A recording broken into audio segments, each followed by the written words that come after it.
کریم آقا علیہ السلام ایک شخص کے پاس آئے، وہ زندگی اور موت کی کشمکش میں مبتلا تھا، اور اسے سوال کیا، فرمایا کیف تجدک، اے میرے غلام بتاؤ تم اپنے آپ کو کیسا محسوس کر رہے ہو؟ غرغرۂ موت میں ہو، روح نکلنے والی ہے، ابھی تم اس دنیا سے رخصت ہونے والے ہو، اور زندگی کی آخری گھڑیاں ہیں، زندگی جب اختتام کو پہنچ رہی ہے، تم اپنے آپ کو کیسا محسوس کرتے ہو؟ اس نے کہا واللہ یا رسول اللہ انی لارجو اللہ و انی اخاف ذنوبی، عرض کی اے اللہ کے رسول قسم بخدا اس لمحے جب موت کا میں مہمان بنا ہوا ہوں اور ابھی رخصت ہونے والا ہوں، ظاہری کیفیت بتا رہی ہے اب میری زندگی کے اوقات باقی نہیں بچے، حضور قسم بخدا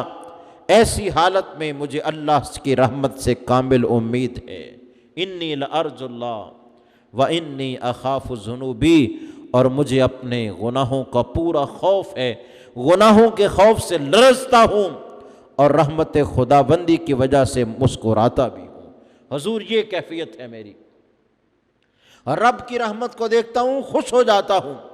اپنے گناہوں کی فہرست پر نظر ڈالتا ہوں رونا شروع کر دیتا ہوں، حضور اس کیفیت میں مبتلا ہوں۔ میرے اور آپ کے پیارے کریم آقا علیہ السلام نے فرمایا موت کے وقت جس کی یہ کیفیت ہو، فرمایا اللہ اس کیفیت کا اتنا فائدہ دے گا،